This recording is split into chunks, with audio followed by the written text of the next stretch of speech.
Welcome to Riddhi Academy, where learning creates leaders, your destination for competitive exam success. Learn today, lead tomorrow.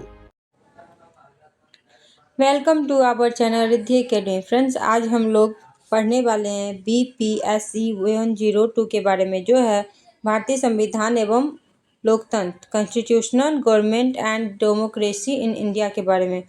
तो आप लोग जो भी है सारे क्वेश्चन को एक बार देख लीजिए। ये सारे क्वेश्चन जो है हम लोग पढ़ने वाले हैं, इन सारे क्वेश्चन को आप अच्छे से देख लीजिए। ये सारे क्वेश्चन आप लोग के एग्ज़ाम में बहुत ही ज़्यादा यूजफुल होने वाले हैं, क्योंकि ये सारे क्वेश्चन जो आपके एग्ज़ाम के पॉइंट ऑफ व्यू से बहुत ही ज़्यादा इम्पॉर्टेंट है। तो फ्रेंड्स, आप लोग इन सारे क्वेश्चन को देखिए और बताइए कि आपके एग्ज़ाम में ये क्वेश्चन हेल्प किए या नहीं। और जितना हो सके हमारे वीडियो को लाइक, सब्सक्राइब और कमेंट किया कीजिए। तो आज का ये फर्स्ट क्वेश्चन है जो हम स्टार्ट करते हैं। भारतीय संविधान की प्रस्तावना के महत्व की चर्चा कीजिए। भारतीय संविधान की प्रस्तावना के क्या महत्व है, इसके बारे में हम लोग को बताना है। भारतीय संविधान की प्रस्तावना संविधान का परिचय पत्र तथा उसकी आत्मा मानी जाती है। भारतीय संविधान की जो प्रस्तावना है, संविधान का परिचय पत्र और संविधान की आत्मा मानी जाती है। यह संविधान के उद्देश्यों, आदर्शों और मूल दर्शन को व्यक्त करता है। प्रस्तावना यह स्पष्ट करता है कि संविधान की शक्ति का स्रोत भारत की जनता है और भारत को किस प्रकार का राज्य बनाया जाना चाहिए, यह भी हमें प्रस्तावना से पता चलता है। संविधान सभा ने 26 जनवरी 1949 को संविधान को अंगीकृत, अधिनियमित तथा आत्मनिर्भर किया, जिसका उल्लेख भी प्रस्तावना में दिया गया है। प्रस्तावना का अर्थ एवं स्वरूप। प्रस्तावना के अर्थ क्या है और इसकी स्वरूप कैसी है, इसके बारे में हम लोग को बताना है। प्रस्तावना संविधान की भूमिका है जो संविधान के मूल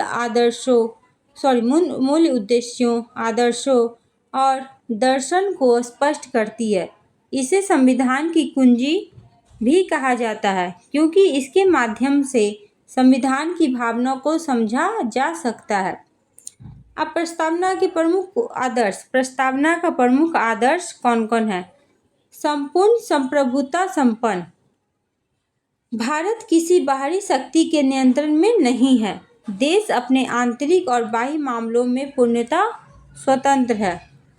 फिर समाजवादी। सामाजिक और आर्थिक न्याय की स्थापना करना तथा समाज में असमानताओं को कम करना समाजवादी का मुख्य उद्देश्य है। फिर पंथ-निरपेक्ष। भारत का कोई राजकीय धर्म नहीं है। वे सभी धर्मों का समान सम्मान और संरक्षण प्रदान करता है। लोकतांत्रिक। भारत में जनता द्वारा चुनी गई सरकार शासन करती है। जनता को मतदान का अधिकार प्राप्त है। फिर गणराज्य।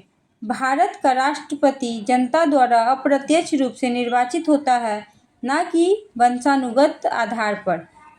प्रस्तावना का उद्देश्य। प्रस्तावना के उद्देश्य क्या हैं? सामाजिक, आर्थिक और राजनीतिक न्याय स्थापित करना प्रस्तावना का उद्देश्य है।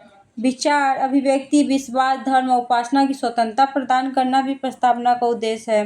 प्रतिष्ठा और अवसर की समानता भी सुनिश्चित करना प्रस्तावना के उद्देश्य है। व्यक्ति की गरिमा और राष्ट्र की एकता को बढ़ाए रखना भी प्रस्तावना का काम है। बंधुता की भावना का विकास करना भी प्रस्तावना का उद्देश्य है। प्रस्तावना के महत्व। प्रस्तावना के क्या महत्व है? प्रस्तावना क्यों जरूरी है? इसके महत्व क्या हैं? संविधान के उद्देश्यों, आदर्शों को स्पष्ट करती है। संविधान की व्याख्या में न्यायालयों को मार्गदर्शन प्रदान करती है। राष्ट्रीय एकता और अखंडता को मजबूत करती है। लोकतांत्रिक मूल्यों की रक्षा करती है। नागरिकों के अधिकारों और कर्तव्य की भावना को सुदृढ़ करती है। संविधान की मूल भावनाओं को अभिव्यक्त करती है। न्यायिक दृष्टिकोण। अब प्रस्तावना की न्यायिक दृष्टिकोण क्या है? न्यायिक दृष्टिकोण से प्रस्तावना क्यों महत्वपूर्ण है? केशवानंद भारतीय बनाम केरल राज्य 1973। केशवानंद भारती बनाम केरल राज्य 1973 मामले में सर्वोच्च न्यायालय ने माना कि प्रस्तावना संविधान का अभिन्न अंग है और संविधान की मूल संरचना को समझने में महत्वपूर्ण भूमिका निभाई। फिर मूल संरचना सिद्धांत का संबंध। मूल संरचना संविधान का क्या संबंध है? प्रस्तावना में निहित लोकतंत्र, धर्मनिरपेक्षता, न्याय, स्वतंत्रता और समानता जैसी मूल संविधान की संरचना का हिस्सा माना जाता है। संसद इन्हें समाप्त नहीं कर सकता। निष्कर्ष यह निकला कि प्रस्तावना से निष्कर्ष हम लोग का यही निकलता है कि भारतीय संविधान की प्रस्तावना संविधान की आत्मा और मार्गदर्शन सिद्धांत है। यह संविधान के उद्देश्यों, आदर्शों और मूल मूल्यों को स्पष्ट करती है तथा भारत को एक संप्रभु, साम्राज्यवाद, पंथनिरपेक्ष, लोकतांत्रिक गणराज्य राष्ट्र के रूप में स्थापित करती है। भारत लोकतंत्र और संविधान की भावना को समझाने के लिए प्रस्तावना का विशेष महत्व होता है। प्रस्तावना जो है संप्रभु, संपन्न, समाजवादी, पंथनिरपेक्ष, लोकतांत्रिक गणराज्य, न्याय, स्वतंत्रता, समानता और बंधुता इसके मुख्य बिंदु हैं। अब नेक्स्ट क्वेश्चन है, भारतीय संविधान की प्रमुख विशेषता का वर्णन कीजिए। भारतीय संविधान की प्रमुख विशेषताएं कौन कौन हैं उसके बारे में हमको बताना है। इससे पहले प्लीज़ फ्रेंड आप लोग हमारे चैनल को लाइक, सब्सक्राइब और कमेंट कीजिए, शेयर कीजिए और हमारा सपोर्ट कीजिए। और हमारा वीडियो कैसा लगता है प्लीज़ कमेंट बॉक्स में बताया कीजिए। और आप लोगों को और आगे कौन सा वीडियो चाहिए वो भी हमारे कमेंट बॉक्स में लिखकर बताया कीजिए। तो चलिए हम लोग सेकंड क्वेश्चन पढ़ते हैं। भारतीय संविधान की प्रमुख विशेषताओं का वर्णन करना है। भारतीय संविधान विश्व का सबसे बड़ा लिखित संविधान है। भारतीय संविधान जो है वो दुनिया में जितना भी संविधान है उनमें सबसे बड़ा संविधान किसका है? भारत का। इसे संविधान सभा द्वारा 26 जनवरी 1949 को अंगीकृत किया गया था तथा 26 जनवरी 1950 को लागू किया गया। अंगीकृत किया गया था 26 जनवरी 1949 को, लेकिन लागू किया गया 26 जनवरी 1950 को। भारतीय संविधान विभिन्न देशों के संविधानों से श्रेष्ठ तत्वों को ग्रहण करके बनाया गया है। इसकी विशेषता भारत को एक लोकतांत्रिक गणराज्य और कल्याणकारी राज्य के रूप में स्थापित करती है। मुख्य बिंदु में देखेंगे, विश्व का सबसे बड़ा लिखित संविधान किसका है? भारत का। भारतीय संविधान विश्व का सबसे विस्तृत और लिखित संविधान है।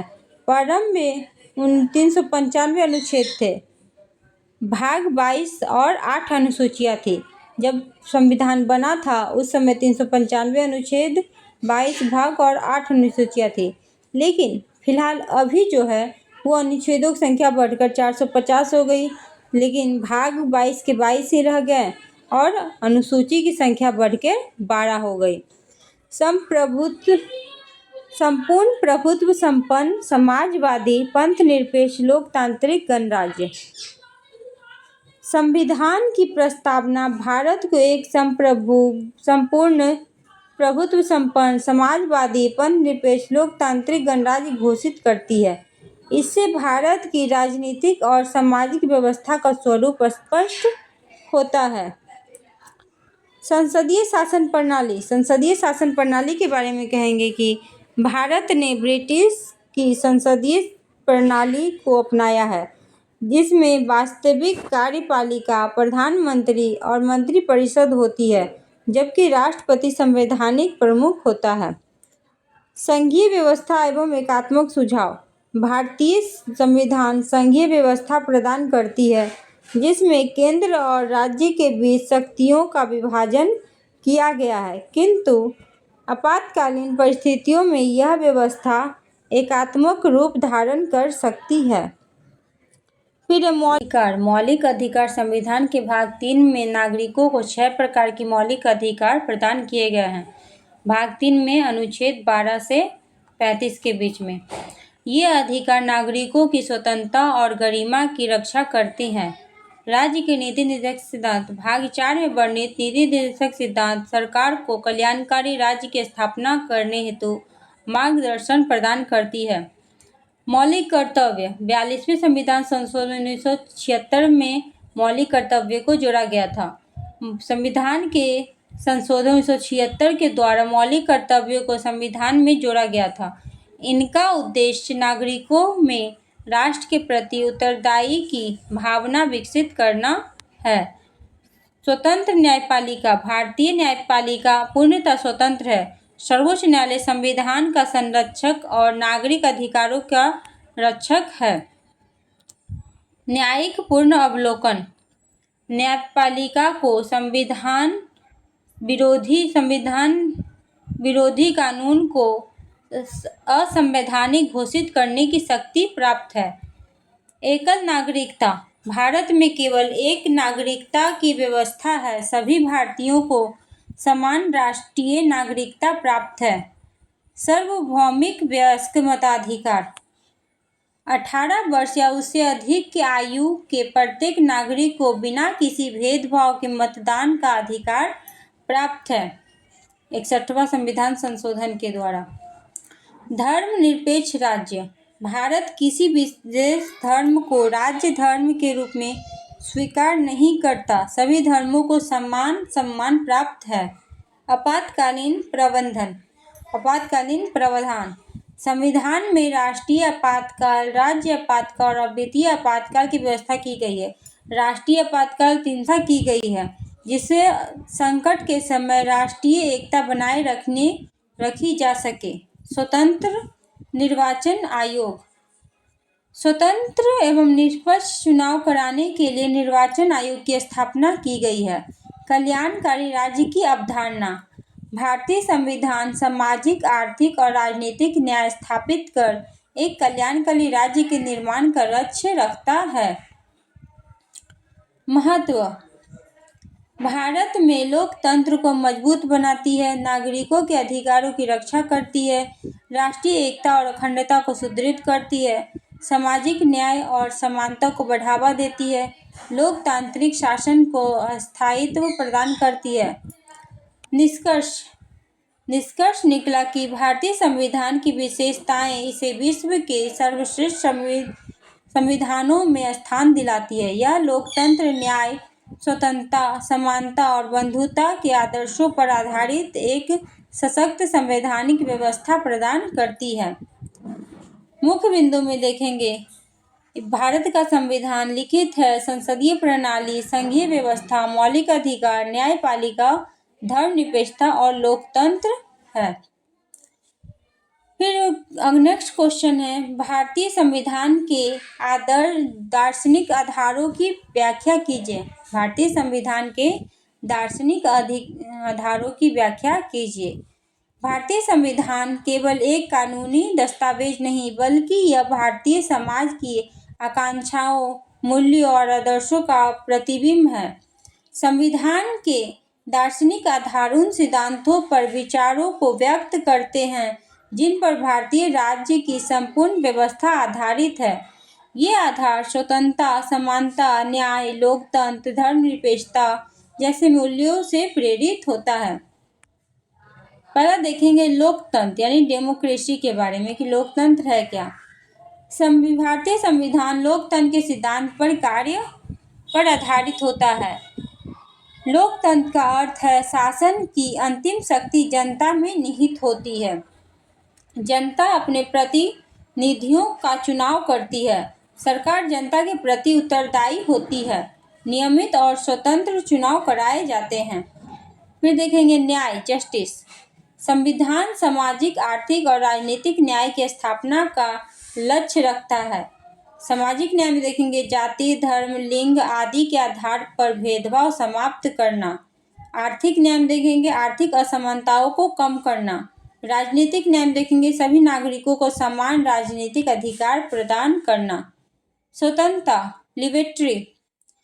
संविधान प्रत्येक नागरिकों को विचार, अभिव्यक्ति, विश्वास, धर्म और उपासना की स्वतंत्रता प्रदान करता है। व्यक्ति के व्यक्तित्व के विकास में सहायता मिलती है। लोकतांत्रिक व्यवस्था मजबूत होती है।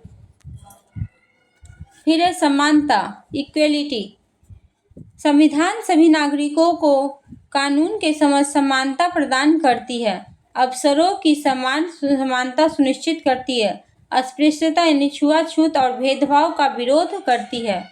बंधुता बंधुता का उद्देश्य राष्ट्रीय एकता और अखंडता को मजबूत करना है। सभी नागरिकों में भाईचारे की भावना विकसित करना, राष्ट्रीय एकता को बढ़ावा देना है। धर्मनिरपेक्षता में देखेंगे, भारत का कोई राज्य धर्म नहीं है, सभी धर्मों को सम्मान प्राप्त है। धार्मिक स्वतंत्रता की गारंटी दी जाती है। समाजवाद सोशलिज्म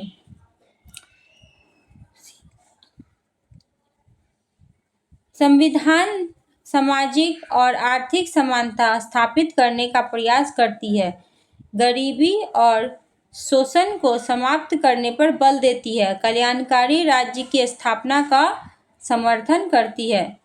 मानव की गरिमा संविधान प्रत्येक व्यक्ति की गरिमा सम्मान की रक्षा करता है, मौलिक अधिकार व्यक्त करने की प्रतिष्ठा को सुरक्षित रखते हैं, मानव अधिकारों का संरक्षण करते हैं।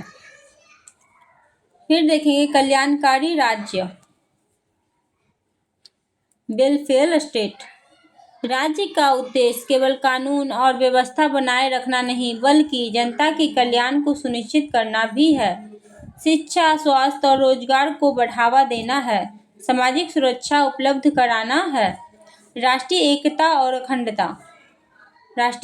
अखंडता के बारे में देखेंगे। संविधान विविधताओं के बीच एकता स्थापित करने का प्रयास करता है, राष्ट्रीय एकीकरण को प्रोत्साहित करता है, देश में संप्रभुता और अखंडता की रक्षा करता है। महत्व भारतीय लोकतंत्र की आधारशिला प्रदान करता है, नागरिकों के अधिकारों और स्वतंत्रताओं की रक्षा करता है, सामाजिक न्याय और समानता को बढ़ावा देता है, राष्ट्रीय एकता को सुदृढ़ करता है, लोक कल्याणकारी राज्य के निर्माण में सहायता करता है।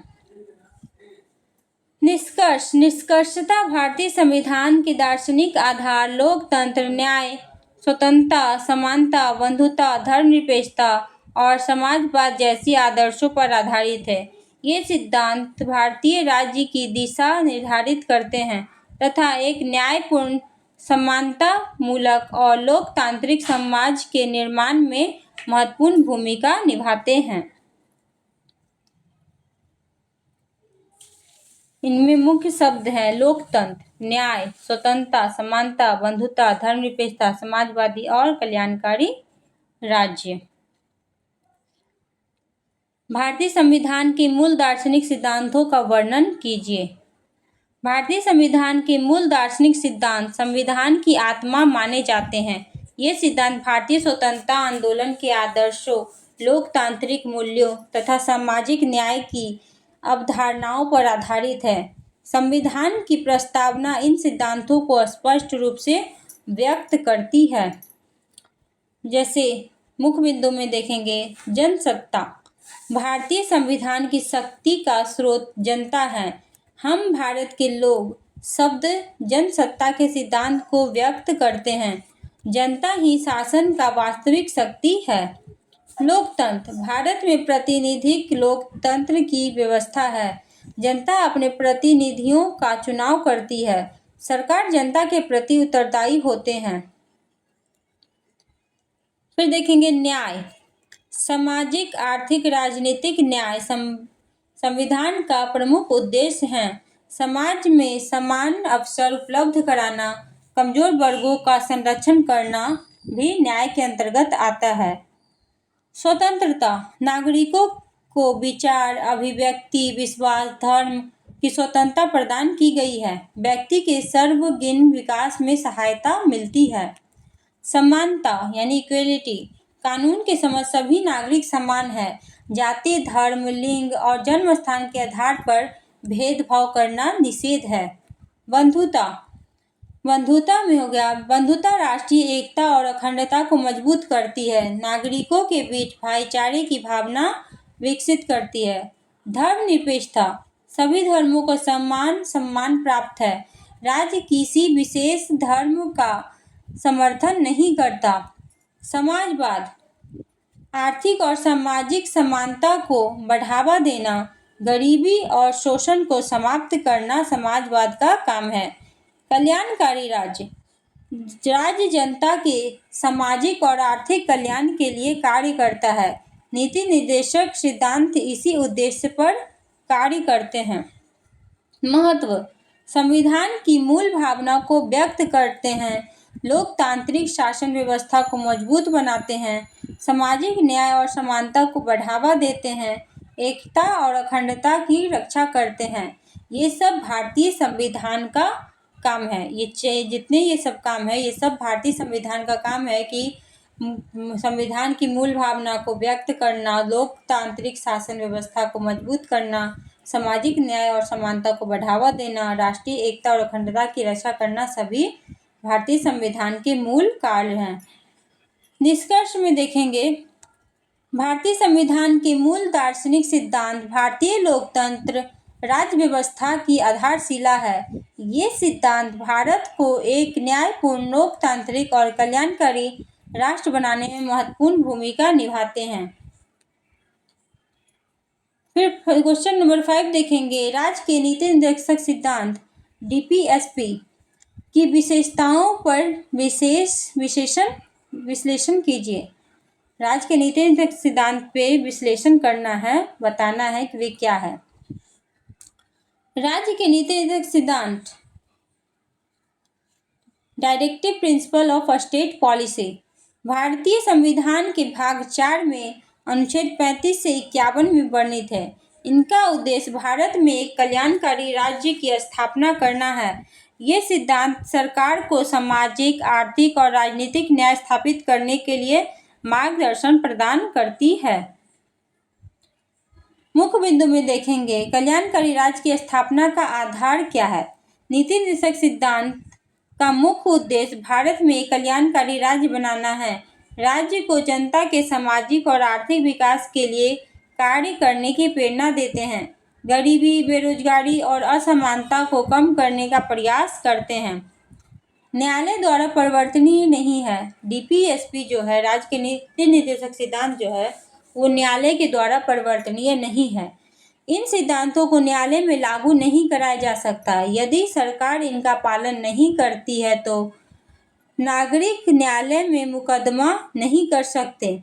फिर भी ये शासन के लिए अत्यंत महत्वपूर्ण माने जाते हैं।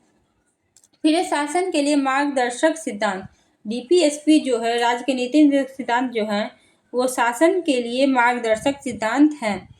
ये सरकार की नीतियों और कानून के निर्माण में दिशा प्रदान करती है, सरकार को जन कल्याण योजनाओं बनाने में सहायता करती है, लोकतांत्रिक शासन को सामाजिक न्याय से जोड़ती है। सामाजिक और आर्थिक न्याय पर बल राज्य के नीति निर्देशक सिद्धांत जो है, सामाजिक और आर्थिक न्याय पर बल देती है, समाज में समानता स्थापित करने का प्रयास करती है, कमजोर और वंचित वर्गों के हितों की रक्षा करती है, आर्थिक संसाधनों का न्यायपूर्ण वितरण सुनिश्चित करने का लक्ष्य रखती है। फिर गांधीवादी विचारों का समावेशन कीजिए। ग्राम पंचायत को बढ़ावा देना, कुटीर और ग्रामोद्योग का विकास करना, पिछड़े वर्गों का उत्थान को प्रबल देना, ग्रामीण विकास का प्रोत्साहन करना, ये सब भी नीति निर्देशक सिद्धांत के अंतर्गत ही आते हैं। समाजवादी विचार का प्रभाव, धन और संसाधनों के समान वितरण का समर्थन, समान कार्य के लिए समान वेतन, ये अनुच्छेद 39 में आता है। श्रमिकों के हितों की रक्षा, आर्थिक असमानता को कम करना। फिर उदारवादी एवं बौद्धिक सिद्धांत का समावेशन, समान नागरिक संहिता लागू करने का प्रयास, अंतर्राष्ट्रीय शांति और सुरक्षा को बढ़ावा देना, न्यायपालिका और कार्यपालिका के पृथक्करण पर बल देना, वैज्ञानिक दृष्टिकोण और आधुनिक मूल्यों को प्रोत्साहन देना। सामाजिक परिवर्तन का साधन, समाज में सकारात्मक परिवर्तन लाने का प्रयास करते हैं, सामाजिक न्याय और मानव गरिमा को बढ़ावा देते हैं, समता मूलक समाज के निर्माण में सहायता करते हैं। लोकतांत्रिक समाज आधार प्रदान करना, लोकतंत्र को सामाजिक आधार प्रदान करना। राजनीतिक लोकतंत्र के साथ साथ सामाजिक और आर्थिक लोकतंत्र स्थापित करने का प्रयास करते हैं। नागरिकों के जीवन स्तर में सुधार लाने का लक्ष्य रखते हैं। संविधान की आत्मा का महत्वपूर्ण भाग। नीति निर्देशक तत्व जो हैं वो संविधान की आत्मा का महत्वपूर्ण भाग है। नीति निर्देशक सिद्धांत संविधान की मूलभूत भावना को व्यक्त करते हैं, मौलिक अधिकारों के साथ मिलकर संविधान के उद्देश्यों को पूरा करते हैं। महत्व। अब जो डीपीएसपी जो है, राज्य के नीति निर्देशक सिद्धांत जो है उनका क्या महत्व है उसके बारे में देखना है। कल्याणकारी राज्य की स्थापना करने में सहायक होते हैं, सामाजिक और आर्थिक न्याय को बढ़ावा देते हैं, सरकार की नीति निर्माण में दिशा प्रदान करते हैं, लोकतंत्र को मजबूत बनाते हैं और गरीबी तथा असमानता को कम करने में नीति निर्देशक तत्व जो हैं वो सहायक हैं। निष्कर्ष क्या निकलता है राज्य के नीति निर्देशक सिद्धांत से? डीपीएसपी से निष्कर्ष निकलते हैं कि राज्य के नीति निर्देशक सिद्धांत भारतीय संविधान का एक महत्वपूर्ण भाग है। यद्यपि वे न्यायालय द्वारा परिवर्तनीय नहीं है, फिर भी ये सरकार को जन कल्याण नीति बनाने और सामाजिक आर्थिक न्याय स्थापित करने की दिशा प्रदान करते हैं। फिर नेक्स्ट क्वेश्चन है, मौलिक अधिकारों और राज्य के नीति निर्देशक सिद्धांत के बीच अंतर स्पष्ट कीजिए। मौलिक अधिकार और राज्य के नीति निर्देशक सिद्धांत भारतीय संविधान के दो महत्वपूर्ण स्तंभ हैं। मौलिक अधिकार नागरिकों की स्वतंत्रता और अधिकारों की रक्षा करती है, जबकि नीति निर्देशक सिद्धांत सरकार को कल्याणकारी राज्य की स्थापना करने के लिए दिशा प्रदान करती है। दोनों का उद्देश्य लोकतांत्रिक और न्यायपूर्ण समाज की स्थापना करना है। मुख्य बिंदु में देखेंगे मौलिक अधिकार और नीति सिद्धांत में अंतर कि दोनों में क्या अंतर है। संवैधानिक स्थिति। मौलिक अधिकार संविधान के भाग 3 में अनुच्छेद 18 से 35 में वर्णित है, जबकि नीति निर्देशक सिद्धांत भाग 4 में अनुच्छेद 36 से 51 में वर्णित है। प्रकृति। अब दोनों की प्रकृति में क्या क्या अंतर है। मौलिक अधिकार नकारात्मक प्रतिबंधात्मक प्रक्रिया है क्योंकि ये राज्य की शक्ति को सीमित करते हैं, जबकि नीति निर्देशक सिद्धांत सकारात्मक प्रकृति के हैं क्योंकि ये राज्य को कार्य करने की दिशा देते हैं। फिर न्यायिक परिवर्तनीयता। मौलिक अधिकार न्यायालय द्वारा परिवर्तनीय है, जबकि नीति निर्देशक तत्व जो हैं न्यायालय द्वारा परिवर्तनीय नहीं है। उद्देश्य। मौलिक अधिकार व्यक्ति की स्वतंत्रता और गरिमा की रक्षा करते हैं, जबकि डीपीएसपी सामाजिक और आर्थिक न्याय की स्थापना करने का प्रयास करते हैं। कानूनी संरक्षण। मौलिक अधिकार के उल्लंघन पर नागरिक न्यायालय जा सकते हैं, जबकि नीति निर्देशक सिद्धांत के पालन हेतु न्यायालय में दावा नहीं किया जा सकता। केंद्र बिंदु। मौलिक अधिकार व्यक्ति केंद्रित है, जबकि नीति निर्देशक सिद्धांत समाज केंद्रित है। स्वरूप। मौलिक अधिकार राजनीतिक लोकतंत्र को मजबूत करते हैं, जबकि नीति निर्देशक सिद्धांत सामाजिक और आर्थिक लोकतंत्र की स्थापना करते हैं। मौलिक अधिकार और डीपीएसपी के बीच संबंध। मौलिक अधिकार और डीपीएसपी के बीच क्या संबंध है। दोनों संविधान के पूरक हैं, दोनों का उद्देश्य नागरिक कल्याण है, दोनों मिलकर लोकतांत्रिक और कल्याणकारी राज्य की स्थापना करते हैं। सर्वोच्च न्यायालय के दोनों के बीच संतुलन बनाए रखने पर बल दिया है। अब इनके महत्व क्या है। नीति निर्देशक सिद्धांत और मौलिक अधिकारों के महत्व क्या है। व्यक्ति की स्वतंत्रता और सामाजिक न्याय में संतुलन स्थापित करते हैं, लोकतंत्र को मजबूत बनाते हैं, कल्याणकारी राज्य के निर्माण में सहायक करते हैं, संविधान के उद्देश्य को पूरा करते हैं। अब दोनों के निष्कर्ष क्या निकलते हैं। मौलिक अधिकार और राज्य के नीति निर्देशक सिद्धांत भारतीय संविधान के दो पूरक तत्व हैं। मौलिक अधिकार नागरिकों की स्वतंत्रता की रक्षा करते हैं, जबकि नीति निर्देशक सिद्धांत समाज की आर्थिक न्याय की स्थापना का मार्ग प्रशस्त करते हैं। दोनों मिलकर संविधान के आदर्श को साकार करते हैं। नेक्स्ट क्वेश्चन है, भारत के राष्ट्रपति की शक्ति की चर्चा कीजिए। भारत के राष्ट्रपति देश का संवैधानिक प्रमुख होता है। संविधान के अनुच्छेद 52 के अनुसार भारत में एक राष्ट्रपति होगा। यद्यपि वास्तविक कार्यपालिका प्रधानमंत्री और मंत्रिपरिषद होती है, फिर भी राष्ट्रपति को अनेक महत्वपूर्ण संवैधानिक शक्तियां प्राप्त होती है, जो भारतीय शासन व्यवस्था को सुचारू संचार में महत्वपूर्ण भूमिका निभाती है।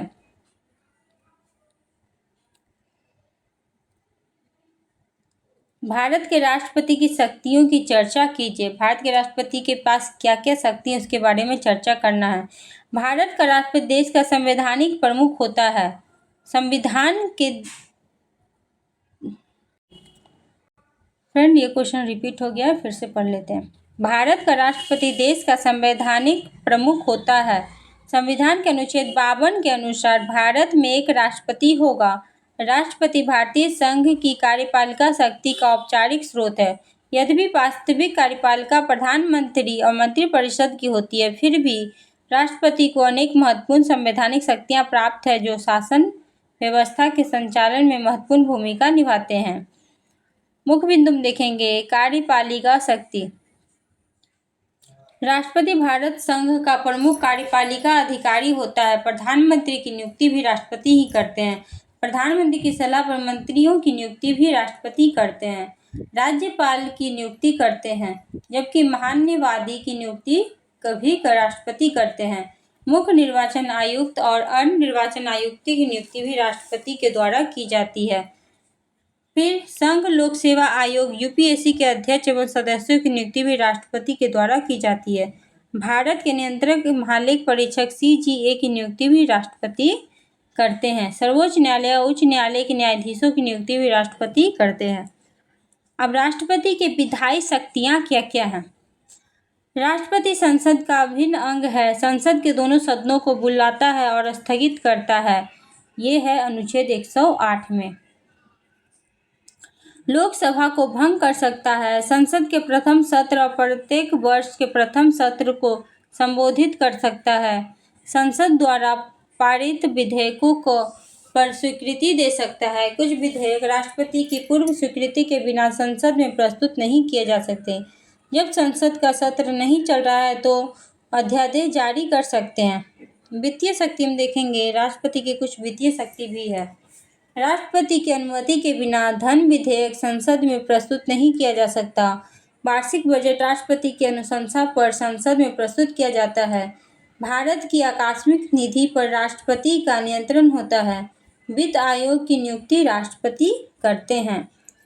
अब है न्यायिक शक्ति। राष्ट्रपति के पास क्या क्या न्यायिक शक्तियां हैं। राष्ट्रपति के पास क्षमादान शक्ति है। वह किसी की सजा को माफ कर सकते हैं पूरी तरीके से। मृत्युदंड की सजा को माफ कर सकते हैं। दंड को कम कर सकते हैं, स्थगित या परिवर्तन कर सकते हैं। सर्वोच्च न्यायालय से कानूनी मामले पर परामर्श कर सकते हैं। सैन्य शक्ति। राष्ट्रपति की कुछ सैन्य शक्तियां भी हैं।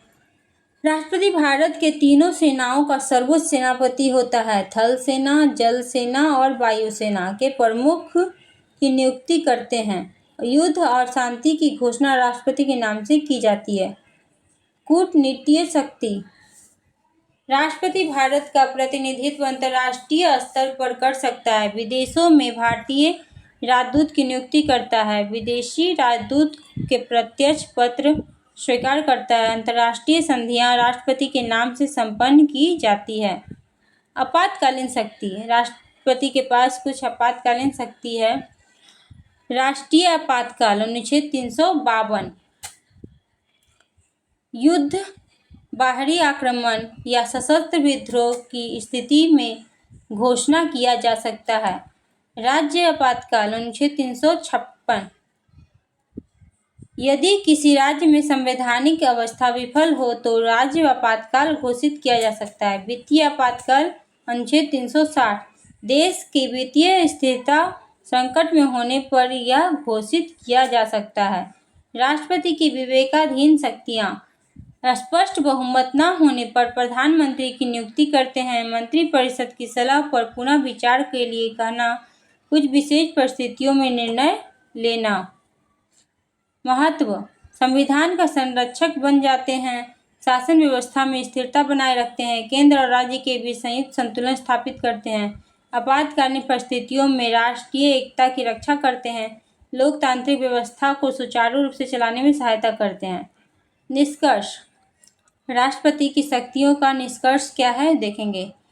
भारत का राष्ट्रपति राष्ट्र का संवैधानिक प्रमुख है तथा उसे अनेक कार्यपालिका, विधायिका, वित्तीय, न्यायपालिका, सैन्य और कूटनीति और आपातकालीन शक्तियां प्राप्त है। यद्यपि वह सामान्य मंत्रिपरिषद की सलाह पर कार्य करता है, फिर भी भारतीय शासन व्यवस्था में उसकी भूमिका अत्यंत महत्वपूर्ण और सम्मानजनक है।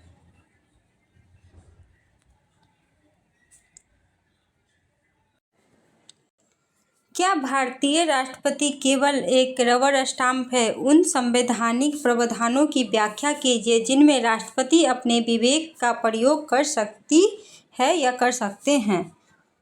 इसके आंसर में हम लोग देखेंगे कि भारत का राष्ट्रपति संवैधानिक प्रमुख होता है और शासन का वास्तविक शक्ति मंत्रिपरिषद के पास होती है।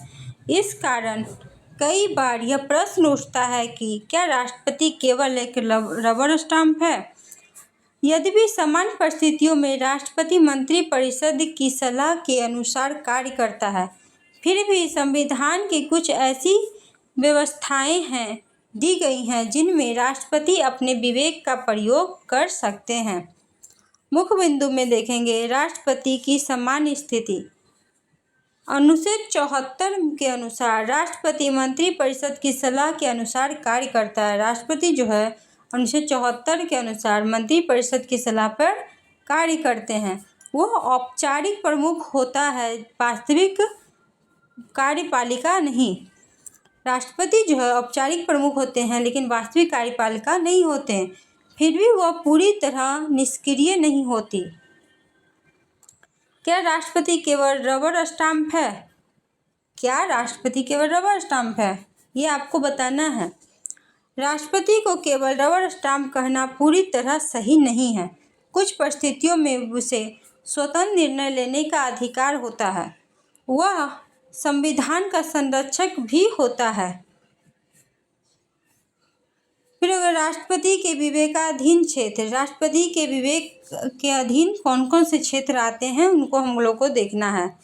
प्रधानमंत्री की नियुक्ति। प्रधानमंत्री की नियुक्ति भी राष्ट्रपति के द्वारा की जाती है। जब किसी दल को स्पष्ट बहुमत नहीं मिलता है तब राष्ट्रपति अपने विवेक से प्रधानमंत्री नियुक्त करते हैं। लोकसभा का विघटन। यद्यपि सरकार बहुमत खो देती है तो राष्ट्रपति लोकसभा भंग करने का निर्णय ले सकती है। पुनर्विचार के लिए सलाह। अनुच्छेद 74 के 1 के अनुसार राष्ट्रपति मंत्रिपरिषद से सलाह को पुनर्विचार के लिए वापस भेज सकती है, केवल एक बार। राष्ट्रपति शासन की घोषणा। अनुच्छेद 56। राज्य में संवैधानिक तंत्र विफल होने पर राष्ट्रपति शासन लागू करने का निर्णय लेती है। राज्य में जो है संवैधानिक तंत्र विफल होने पर राष्ट्रपति शासन लागू करने का निर्णय राष्ट्रपति लेते हैं। आपातकाल की घोषणा। अनुच्छेद 352। राष्ट्रीय आपातकाल। अनुच्छेद 352 जैसे मामलों में राष्ट्रपति की भूमिका महत्वपूर्ण होती है, यद्यपि बाद में मंत्रिपरिषद की सलाह आवश्यक होती है। क्षमादान शक्ति। किसी भी क्षमा को माफ करने की शक्ति केवल राष्ट्रपति के पास है। दंड को माफ करना, कम करना या उसका स्वरूप बदलना राष्ट्रपति का व्यक्तिगत निर्णय होता है। इसमें किसी का हस्तक्षेप नहीं होता। संवैधानिक भूमिका। राष्ट्रपति संविधान की रक्षा करते हैं, शासन व्यवस्था में संतुलन बनाए रखते हैं, राजनीतिक संकट की स्थिति में महत्वपूर्ण भूमिका निभाते हैं। सीमाएं। राष्ट्रपति की शक्तियों की कुछ सीमाएं भी है। राष्ट्रपति सामान्यतः मंत्रिपरिषद की सलाह मानने के लिए बाध्य हैं। वह स्वतंत्र रूप से नीति निर्माण कर सकते हैं। भारतीय प्रणाली संसदीय है, इसलिए शक्ति सीमित है।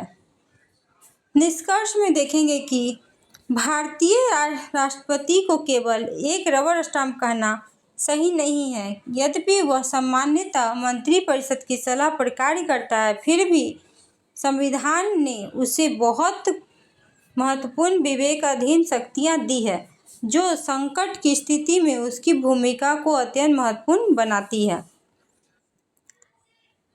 नेक्स्ट क्वेश्चन है, भारतीय संविधान में मौलिक कर्तव्यों की प्रकृति का महत्व का वर्णन कीजिए। मौलिक कर्तव्य के महत्व का हम लोग को वर्णन करना है।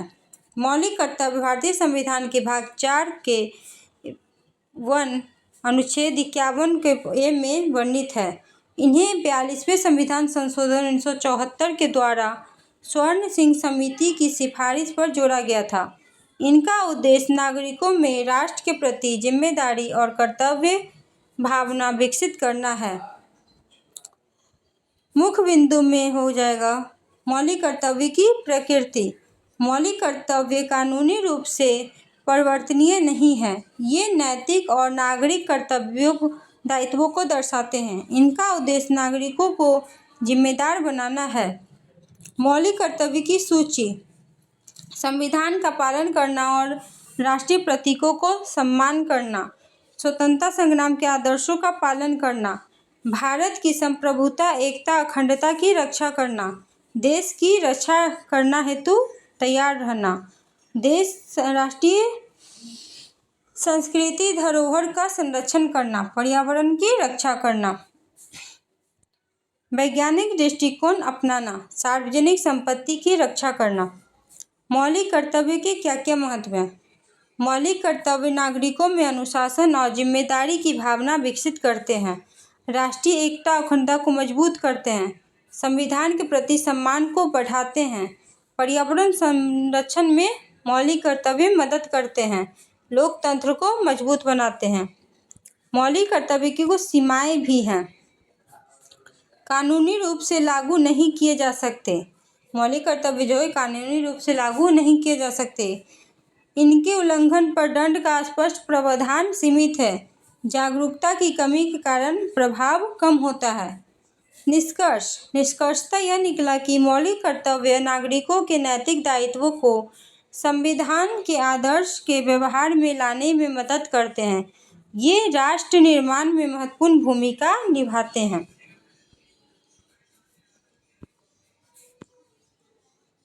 मौलिक अधिकारों पर संक्षिप्त टिप्पणी लिखिए। मौलिक अधिकार क्या है, इन पे हम लोगों को संक्षिप्त टिप्पणी लिखना है। मौलिक अधिकार भारतीय संविधान के भाग 3 अनुच्छेद 12 से 35 में दिए गए हैं। ये अधिकार नागरिकों की स्वतंत्रता, गरिमा की रक्षा करना है तथा लोकतांत्रिक व्यवस्था का आधार भी मौलिक अधिकार हैं। मौलिक अधिकार का उद्देश्य व्यक्ति के सर्वगिन विकास को सुनिश्चित करना है। मुख्य बिंदु में देखेंगे मौलिक अधिकारों का अर्थ। मौलिक अधिकार वे अधिकार हैं जो संविधान द्वारा नागरिकों को प्रदान किए गए हैं और उनका उल्लंघन होने पर नागरिक न्यायालय जा सकते हैं। मौलिक अधिकार के प्रकार को देखेंगे। समानता का अधिकार अनुच्छेद 14 से 18, कानून के समझ समानता और भेदभाव का निषेध का, यानी कानून के समझ सभी समान हैं। स्वतंत्रता का अधिकार अनुच्छेद 19 से 22, मतलब हम लोग के पास अपनी स्वतंत्रता है। विचार, अभिव्यक्ति, आवागमन, व्यवसाय आदि की स्वतंत्रता है। शोषण के विरुद्ध अधिकार अनुच्छेद 23-24, मतलब हम लोग किसी के अंडर में काम नहीं कर सकते जबरदस्ती। मानव तस्करी और बाल श्रम का निषेध। धार्मिक स्वतंत्रता का अधिकार, मतलब हम लोग को अपना अधिकार है कि हम किसी भी धर्म को मान सकते हैं। धर्म पालन और प्रचार की स्वतंत्रता। संस्कृति एवं शैक्षणिक अधिकार 19 से 30, अल्पसंख्यकों की संस्कृति और शिक्षा का सुरक्षा। अल्पसंख्यक चाहे तो वो अलग से अपना स्कूल भी बना सकते हैं। संवैधानिक विचारों का अधिकार अनुच्छेद 32, मौलिक अधिकारों की रक्षा हेतु न्यायालय जाने का अधिकार ही संवैधानिक उपचारों का अधिकार कहलाता है, जो अनुच्छेद 32 में है। मौलिक अधिकारों का महत्व क्या है, अब उनके बारे में देखेंगे। व्यक्ति की स्वतंत्रता की रक्षा करना, लोकतंत्र को मजबूत बनाना, सरकार की शक्ति पर नियंत्रण रखना, नागरिकों की गरिमा सुनिश्चित करना भी मौलिक अधिकार का काम है। मौलिक अधिकार की कुछ सीमाएं हैं। कुछ परिस्थितियों में प्रतिबंध लगाए जा सकते हैं, राष्ट्रीय सुरक्षा के हित में सीमित हो सकते हैं। निष्कर्षतः यह होता है कि मौलिक अधिकार भारतीय लोकतंत्र की आधारशिला हैं जो नागरिकों को स्वतंत्र, समानता और न्याय प्रदान करते हैं तथा राज्य की शक्ति पर नियंत्रण रखते हैं। अब हो गया संसदीय प्रणाली। संसदीय प्रणाली पे हम लोगों को संक्षिप्त टिप्पणी लिखना है कि संसदीय प्रणाली है क्या। संसदीय प्रणाली लोकतंत्र शासन की एक महत्वपूर्ण व्यवस्था है जिसमें कार्यपालिका विधायिका के प्रति उत्तरदायी होता है। भारत में यह प्रणाली ब्रिटेन से ली गई है। भारत में यह प्रणाली जो है वो ब्रिटेन से ली गई है। संसदीय प्रणाली में वास्तविक शक्ति मंत्रिपरिषद के पास होती है जबकि राष्ट्रपति या राजा नाम मात्र का प्रमुख होता है। मुख्य बिंदु में देखेंगे संसदीय प्रणाली का अर्थ। संसदीय प्रणाली के क्या अर्थ हैं? संसदीय प्रणाली ऐसा शासन व्यवस्था है जिसमें सरकार संसद के प्रति उत्तरदायी होती है और उसे संसद का विश्वास बनाए रखने की आवश्यकता होती है। प्रमुख विशेषता हम देखेंगे कार्यपालिका और विधायिका में घनिष्ठ संबंध। प्रधानमंत्री वास्तविक कार्यपालिका प्रमुख होता है। मंत्रिपरिषद सामूहिक रूप से उत्तरदायी होता है। राष्ट्रपति संवैधानिक प्रमुख होता है। संसद के प्रति सरकार जवाबदेही होती है। संसदीय प्रणाली के प्रकार। द्विसदनीय प्रणाली लोकसभा और राज्यसभा। द्विसदन है जिसमें लोकसभा आते हैं और राज्यसभा आते हैं। एकल कार्यपालिका व्यवस्था प्रधानमंत्री के नेतृत्व में सरकार बनाती है। भारत में संसदीय प्रणाली की विशेषताएं। प्रधानमंत्री का नेतृत्व, लोकसभा में बहुमत, मंत्रिपरिषद का सामूहिक उत्तरदायित्व और अनुच्छेद 75 के तहत मंत्रिपरिषद की जिम्मेदारी। महत्व। लोकतंत्र को मजबूत बनाती है। संसदीय शासन प्रणाली सरकार के उत्तरदायी को बनाती है और जनता के हितों का प्रतिनिधित्व करती है। राजनीति स्थिरता प्रदान करती है।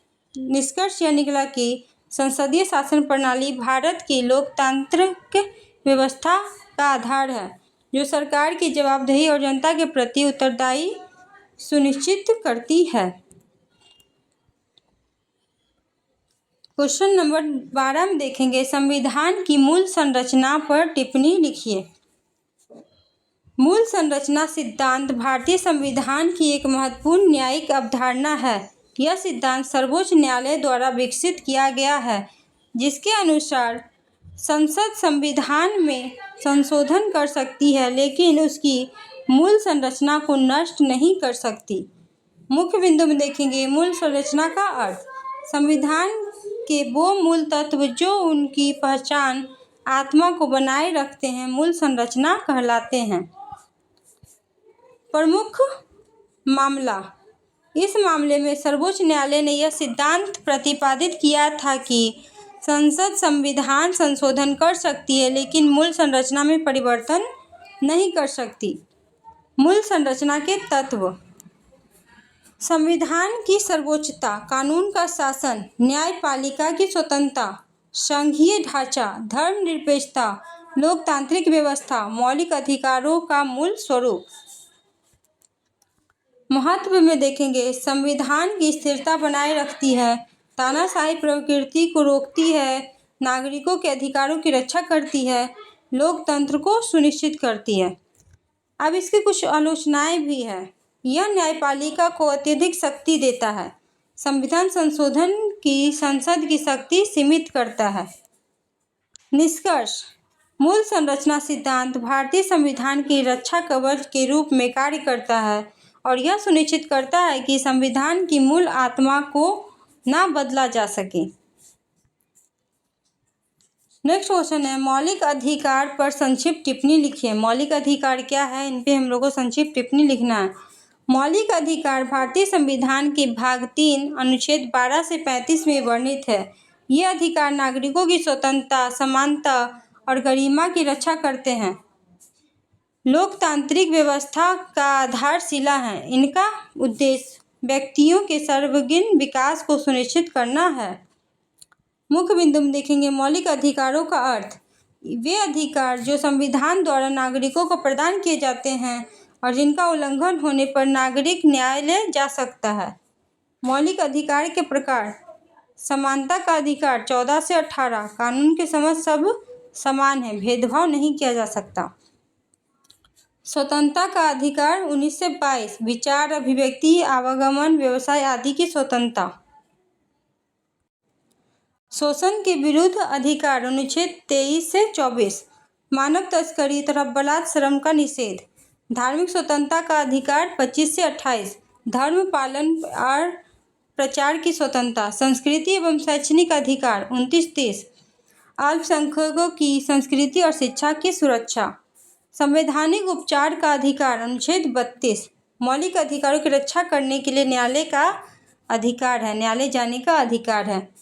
मौलिक अधिकारों का महत्व। मौलिक अधिकार के क्या क्या महत्व है? नागरिकों की स्वतंत्रता की रक्षा करते हैं, लोकतंत्र को मजबूत बनाते हैं, सरकार की शक्ति पर नियंत्रण रखते हैं, समानता और न्याय सुनिश्चित करते हैं। सीमाएं। मौलिक अधिकार की क्या क्या सीमाएं हैं? राष्ट्रीय सुरक्षा के हित में सीमाएं लाई जाती है। कुछ अधिकार आपातकाल में स्थगित किए जा सकते हैं।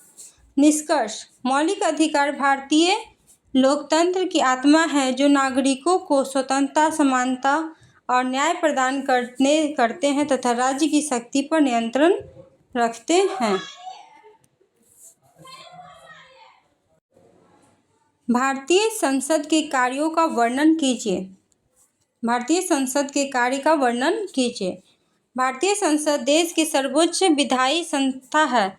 यह राष्ट्रपति, लोकसभा और राज्यसभा से मिलकर बनी होती है। संसद भारतीय लोकतंत्र का महत्वपूर्ण स्तंभ है और यह कानून निर्माण तथा शासन पर नियंत्रण का कार्य करती है। मुख्य बिंदु में देखेंगे विधायी कार्य। संसद का प्रमुख कार्य कानून बनाना है। संघ सूची और समवर्ती सूची पर कानून बनाती है, नए कानून के निर्माण तथा पुराने कानून में संशोधन करती है। फिर होगा वित्तीय कार्य। वार्षिक बजट को मंजूरी देती है, करों की स्वीकृति देती है, सरकारी व्यय पर नियंत्रण रखती है, लोक वित्त पर चर्चा करती है। कार्यपालिका पर नियंत्रण। मंत्रिपरिषद संसद के प्रति उत्तरदायी होती है। प्रश्नकाल और बहस के मध्यस्थ में सरकार को जवाबदेही बनाती है। अविश्वास प्रस्ताव द्वारा सरकार को हटाया जा सकता है। निर्वाचन संबंधी कार्य। राष्ट्रपति और उपराष्ट्रपति के चुनाव में भाग लेता है। संसदीय समितियों के माध्यम से प्रशासन की निगरानी करती है। न्यायिक कार्य में देखिए, राष्ट्रपति पर महाभियोग चलाने की शक्ति है। न्यायाधीशों के खिलाफ महाभियोग की प्रक्रिया है। संविधान संशोधन कार्य। संविधान में संशोधन करने का अधिकार है। विशेष बहुमत द्वारा संशोधन पारित करती है। महत्व। लोकतंत्र को मजबूत बनाती है, सरकार के उत्तरदायी को बनाती है, जनता की समस्याओं का समाधान करती है। निष्कर्ष यह हुआ कि भारतीय संसद जो है लोकतांत्रिक व्यवस्था की रीढ़ है, जो कानून निर्माण, वित्तीय नियंत्रण और सरकार की जवाबदेही सुनिश्चित करती है। फिर राज्यसभा की भूमिका पर संक्षिप्त टिप्पणी लिखिए। राज्यसभा क्या है, इनकी भूमिका पे हमको टिप्पणी लिखना है। राज्यसभा भारतीय संसद का उच्च सदन है। इसे राज्यों की परिषद भी कहा जाता है। यह संघीय ढांचे को मजबूत करने में महत्वपूर्ण भूमिका निभाती है। राज्यसभा का मुख्य उद्देश्य राज्यों के हितों का प्रतिनिधित्व करना और संसद के कार्यों को संतुलन बनाए रखने में है। मुख्य बिंदु में देखेंगे गठन और संरचना। राज्यसभा के सदस्य राज्यों और केंद्र शासित प्रदेशों से चुने जाते हैं। कुछ सदस्य राष्ट्रपति द्वारा नामांकित किए जाते हैं। यह एक अस्थायी सदन है जिसे भंग नहीं किया जा सकता। विधायक भूमिका। विधायकों पर चर्चा और संशोधन करती है राज्यसभा। कानून निर्माण में लोकसभा के साथ सहयोग करती है। विचार विमर्श का महत्वपूर्ण मंच है। संघीय संतुलन की भूमिका में देखेंगे, राज्यसभा राज्यों के हितों का प्रतिनिधित्व करती है, केंद्र और राज्य के बीच संतुलन बनाए रखती है, संघीय ढांचा को मजबूत करती है। वित्तीय सीमा में देखेंगे, राज्यसभा धन विधेयक पर राज्यसभा की शक्ति सीमित है। यह केवल सुझाव दे सकती है, निर्णय लेने का हक केवल लोकसभा को है। महत्व में देखेंगे, राज्यसभा अनुभवी व्यक्तियों को संसद में स्थान देती है तथा विधायिक प्रक्रिया को अधिक विचारशील बनाती है, संघीय व्यवस्था को मजबूत करती है। निष्कर्ष निकलता है कि राज्यसभा भारतीय संसदीय प्रणाली का महत्वपूर्ण अंग है जो विधायी प्रक्रिया में संतुलन, अनुभव और संघीय भावना को मजबूत करती है। Thank you for watching this video. For complete exam preparation, subscribe to Riddhi Academy. Learn today, lead tomorrow.